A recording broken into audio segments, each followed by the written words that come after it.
bisa kan?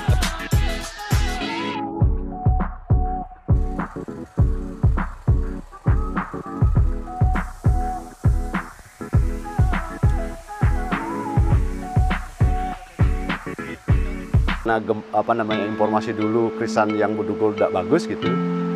Kita dulu coba menawarkan, saya punya tanaman gini loh, mau ngambil loh. Sudah artinya pertama sama sudah bilang, wah krisan bedugul itu udah bagus begitu. Nah akhirnya kita coba bawakan 10 ikat pada itu, ya. Dia kaget gitu, loh kok ini bagus begitu. Nah dari sana gaung bersambut kan. Yang dipanen ini adalah varietas yang paling diminati, ini paling mahal ini, namanya Gompi.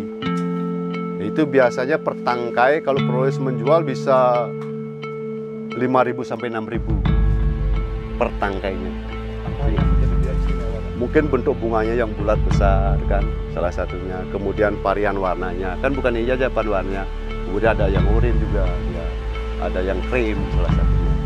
Pemotongan dari kebun ya dengan standar yang sesuai dengan permintaan konsumen, kurang lebih 80 cm ya. Kemudian tanaman bunga yang telah dipotong ini akan dipacking ya, proses pasca panen yang siap nanti diantarkan ke konsumen. Inilah hamparan kebun bunga krisan seluas 1 hektar di Desa Pancasari Buleleng. Deretan bunga krisan berbagai jenis dan warna menjadikan kebun ini begitu indah untuk didatangi. Salah satu petani yang membudidaya bunga krisan yakni I Gusti Made Arjana. Ia telah menekuni budidaya bunga krisan ini selama hampir lebih dari 20 tahun. Di kebun berkonsep greenhouse yang ia namai Agro Pudak Lestari ini, ia menanam lebih dari 25 jenis bunga krisan beraneka ragam warna. Bunga krisan yang ia kembangkan sebagian besar merupakan bibit impor, salah satunya jenis krisan Gompi, Fiji, Mismara, dan lainnya. Beberapa silangan Indonesia seperti Cintamani dan PN Puspita Nusantara. Bunga krisan merupakan tumbuhan semusim yang artinya tumbuhan yang hidup dalam satu musim tanam, yakni selama 3 bulan. Bunga krisan banyak dibutuhkan di Bali untuk keperluan pariwisata, floris untuk dekorasi wedding, buket bunga, dan lainnya. I Gusti Made Arjana mengatakan untuk mendapatkan bunga krisan yang berkualitas diperlukan perawatan yang cukup intensif, seperti harus dibudidayakan di dalam greenhouse, tujuannya untuk mendapatkan hasil bunga yang maksimal. Pemupukan, perawatan, dan pengendalian hama dan penyakit, serta pemangkasan menjadi poin-poin penting bagi petani agar bunga krisan bisa tumbuh dengan maksimal dan menghasilkan bunga yang indah dan bernilai jual yang tinggi. Untuk pemasaran, ia telah bekerja sama dengan perusahaan floris untuk menyerap hasil panen. Nah, untuk mengetahui bagaimana perjuangan I Gusti Made Arjana merintis dan mengelola kebun bunga krisannya, langsung saja kita menyimak penuturan Gusti Made Arjana di kebun bunga krisannya di Desa Pancasari Buleleng. Perkenalkan, nama saya I Gusti Made Arjana yang berasal dari Desa Pancasari, salah satu petani bunga potong yang ada di Kabupaten Buleleng. Sebenarnya dulu sebelum kita artinya ke bunga potong gitu ya, kita sempat dulu jadi petani sayuran impor organik, salah satunya dulu termasuk varian selada itu yang kita usahakan dulu dengan proses bom Bali ya kan bom Bali kena itu. Akhirnya kita macet, tidak terbayarkan oleh hotel-hotel yang jadi rekanan kita begitu. Nah sempat kita mandek, kemudian kita mengusahakan milu-milu bawang lah istilahnya dulu ya. Karena orang Bali bilang, karena di Pancasari adalah salah satu sentra stroberi ya, kita coba stroberi dulu, sempat sama dengan teman-teman ya. Kemudian dengan perjalanan waktu kita dulu berkelompok dengan teman-teman yang dulu kita kelompok anggrek gitu. Adalah sebuah program dulu ya dari pemerintah yang namanya kalau tidak salah penguatan usaha modal kelompok begitu ceritanya. Tapi dengan syarat harus menanam krisan begitu. Nah karena kita tidak membidangi dulu ragu-ragu kan, kita tidak berani ngambil artinya bantuan pemerintah karena kita tidak pernah menanam krisan. Oh tidak apa-apa, kita karena mencoba kan, walaupun gagal nanti greenhouse itu bisa digunakan untuk krisan. Akhirnya kita coba dengan luasan berapa ya 1 hari waktu itu. dengan kapasitas 5.000 gitu ceritanya. Nah ternyata kita lihat perkembangan tanaman kita kok bagus gitu ya. Nah karena kemarin ada petani-petani di sekitar dulu sebelum kita mengusahakan krisan, ada yang mengusahakan. Kemudian kita mengalami kendala pada saat itu untuk pemasaran ke floris-floris ya. Karena informasi dulu krisan yang bedugul tidak bagus gitu. Kita dulu coba menawarkan, saya punya tanaman gini loh, mau ngambil loh. Sudah artinya pertama-sama sudah bilang, wah krisan bedugul itu udah bagus begitu. Nah akhirnya kita coba bawakan 10 ikat pada itu, ya. Dia kaget itu, loh kok ini bagus begitu. Nah dari sana gaung bersambut kan, nah, kita mengawali satu floris dulu, akhirnya kita saling menanam kepercayaan, ya sampai sekarang kita eksis di krisan tanpa terganggu dengan komoditi lain. Nah walaupun dengan harganya 1.500 ya, kalau orang dengar 1.500 kan murah sekali ya, tapi tidak tahu mereka dengan populasi dan produktivitas ini, kalau ini 1 meter panjangnya 30 meter dengan harga tanaman 100 sudah 3 juta kan ini, kalikan sekian beda. Nah itu asumsinya, artinya untuk memacu teman-teman seperti itu. Sampai sekarang kita tidak tergoda dengan jenis tanaman lain karena belum ada pesaing satupun untuk petani yang ada di Bali. Itu peluangnya yang paling bagus. Nah, masih kita menang, baik dari segi kualitas bunganya, kemudian dari jarak jauhnya kita lebih dekat, bunga akan lebih fresh dan lebih cepat sampai. Memang pertama karena harganya 1.000-an Pak, otomatis kan orang betul-betul kan ngapain tanaman harga 1.000 dibuatkan greenhouse super megah seperti itu. Tapi kita potensi karena sebelum artinya kita menanam krisan, kita kan kemarin sempat dari mana sih datangnya bunga ini gitu loh. Kalau lewat Denpasar kan toko-toko bunga banyak yang artinya memajang bunga ini seperti itu kan. Sehingga dengan kita berhasil berbudidaya dengan kualitas yang bagus, kita kan lebih percaya diri. Walaupun misalnya dari Jawa datang bunga, yang penting kita buat bunga yang bagus sesuai supaya bisa kita mengalahkan standar dari Jawa. Sehingga karena itu ya kemudian kita bertambah greenhouse-nya sampai sekarang ya. Ya pasti, otomatis itu kan karena kita memulai kemudian belajar dari teori kan, pasti kesulitan ya kan. Hama apa yang kita gunakan kadang-kadang kan belum tentu misalnya fungisida yang di daerah A cocok dengan daerah kita, karena itu kan kelembaban salah satunya. Sempat kita, yang saya ingat waktu itu pertama yang menyerang tanaman kita adalah mites. Loh tanaman kita bagus kok suram warnanya begitu loh kan. Kita gali. Makanya dengan proses penghilangan bunga ini seperti tadi itu juga mempengaruhi menghilangkan dari mite itu telur-telurnya salah satunya. Dengan kepercayaan kita bisa berbudidaya dengan bagus, ya kita yakin. Nah kemudian dengan bergelut di krisan mendalam betul, alam yang mengajarkan ilmu itu. Ya seperti tadi kan. Kemudian lihat perkembangan tanaman, seperti saya tadi yang ceritakan.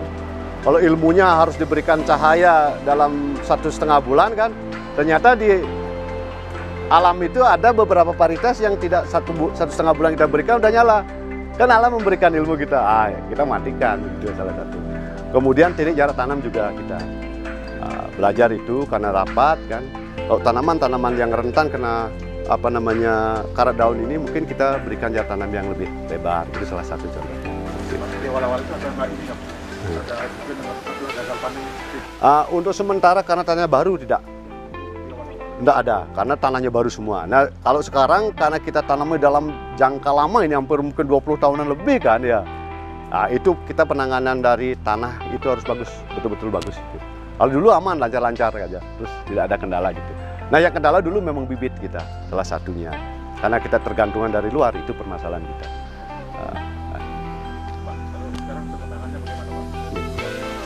Nah itu dah dari artinya berkat dari bunga ini ya kita bisa mengembangkan sampai 1 hektar. Kemudian salah satu kita juga kembangkan rekreasi di Buyan, ada glamping kita di sana dan camping area salah satu berkat dari krisan itu sendiri gitu. Salah satu yang bisa kita kembangkan dengan luasan 5 hari sekarang sudah bisa melebihi artinya yang kita rencanakan. Hampir 25 tahun ya berarti ya. 2005 sekarang 25 ya, 20 tahunan ya, 20 tahunan. Ya. Ya, kita memang terus belajar. Artinya kita tidak boleh takabur gitu ya. Ya, karena tanaman itu kan makhluk hidup. Ya. Karena orang Bali di luar ekspektasi kita. Ya, pernah suatu kasus di sini begitu tanaman diserang mait, kemudian dikasarin ya. Sekian juta obat tidak memban gitu loh kan. Tetap kita artinya tidak boleh takabur walaupun berhasil ya, karena alam itu kan tidak kita ketahui ya, artinya serangan penyakitnya, kemudian karena bibit yang kita ambil dari luar juga kan itu ya, tetap kita belajar dan belajar terus belajar gitu. Jenis tanaman apa aja Pak? Ya, kalau jenisnya ini varietasnya banyak ya. Biasanya kita kasih antara 25 sampai 50 varietas biasanya dikasih gitu. Nah seperti tadi, karena Bali itu khusus konsumennya yang merah, putih, kuning sampai pink itu harus lebih dominan. Ya, nah karena kita artinya yang baru petani krisan sedikit, kadang-kadang karena kualitas kita bagus tidak memperhitungkan dia warna merah, putih, kuning ya, diambil aja semua gitu biasanya. Warnanya, nah yang paling diminati adalah warna-warna yang gompi ini sekarang. Artinya warna-warna yang bunganya itu numpuk, yang besar. Nah, itu ya seperti gompi, kemudian Fiji, ada jimla, kemudian yang jaguar itu yang disenangi. Karena logikanya sedikit kita beli bunga dengan panjangan satu udah penuh. Artinya buketnya dan warni ini memang favorit gompi ini sekarang. Kebetulan kita dari saat awal kita memulai, kita bekerja sama dengan satu floris. Nah, yang selama ini memang kita ditantang sama mereka, kalau bisa perharinya diminta 400 ikat gitu. Nah yang unik sekarang lagi ya, orang Bali ya itu uniknya kan, sudah mulai menggunakan krisan itu sebagai sarana upacara. Jadi setiap hari raya tertentu mereka beli kan untuk menghiasi. Ya pernikahan udah sering.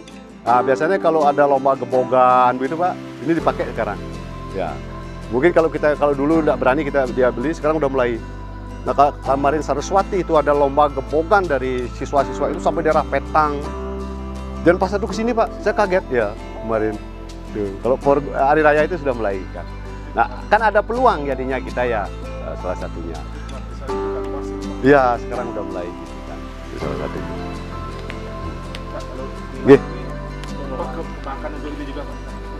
Masyarakat bisa berkunjung Pak. Ya memang kita baru tahun kemarin kita kembangkan menjadi agrowisata, salah satunya untuk petik bunga, untuk orang wedding, pre-wedding. Biasanya orang-orang membuat konten itu banyak yang kesini. Nah kebetulan salah satu dari teman mentatu saya itu adalah di Petani Kocak, tiap hari dia hampir memperkenalkan krisan itu sendiri. Itu salah satunya. Sudah mulai ada berkunjung ya. Syukur-syukur ya, tiap minggu itu ya 10 sampai 20 orang lah karena kita baru. Nah. Per ikat ini Pak, per ikat kalau kita jualnya per ikat ini biasanya kalau eceran itu dia beli kita sampai satu ikat ini 30.000 Pak, satu ikat kalau eceran. Nah kalau di floris kita kan standar karena kerjasama dengan mereka karena dia ngambil jumlah yang banyak. Gitu. Malahan kemarin dengan dibukanya agro kita lebih menguntungkan yang eceran walaupun misalnya bunga sisa karena harganya tinggi. Itu salah satunya. Boleh, itu memang rata-rata pengunjung seperti itu. Dia tidak mau kita panenkan. Dia metik langsung kan, ya, sambil selfie kan, sambil dia ngikat. Banyak yang seperti itu. Nah yang memang buat konten ya ada funil lah ya sendiri biasanya berapapun kita oke lah untuk memperkenalkan bunga ini. Salah satunya.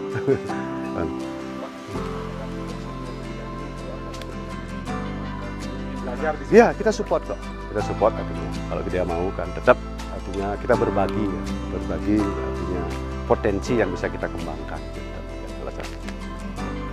Tetap kita mediasi gitu ya, kita ya belajar. Ya. Nah makanya riset-riset ini kita kan terima kan, ada yang magang mahasiswanya dan dari Warma Dewa ke sini kan kita artinya terima semua kan. Karena magang itu kan bagian dari berbagi ilmu gitu. Gitu salah satunya. Ya, Ya, gitu. Ya. Memang kita tidak terlepas dari bantuan-bantuan baik dari pemerintah gitu ya, maupun swasta, kemudian support dari teman-teman terutama ya. Karena kita ini kan bagian dari kelompok, kita bagi ini kan. Jadi masing-masing kelompok kita bagi satu greenhouse kan, masing-masing begitu satu. Nah, terima kasih telah mensupport sehingga Buleleng itu baik pemerintah maupun swasta ya, maupun teman-teman yang berkunjung di sini kan juga mensupport gitu ya. Dengan adanya spot itu, jadi salah satu sentra krisan yang ada di Bali ya, umumnya itu berkembang di daerah Pancasari. Ya, memang kedepannya pemerintah kan memang memegang peran penting ya, artinya tiap apa namanya itu kan ada memang program-program yang akan dikembangkan. Mungkin kalau misalnya ada program pengembangan florikultur ya khususnya gitu, mungkin bisa kita diajak sharing gitu salah satu. Itu yang terpenting nanti. Di Agro Pudak Lestari, setiap kali panen menghasilkan ribuan batang bunga krisan yang indah.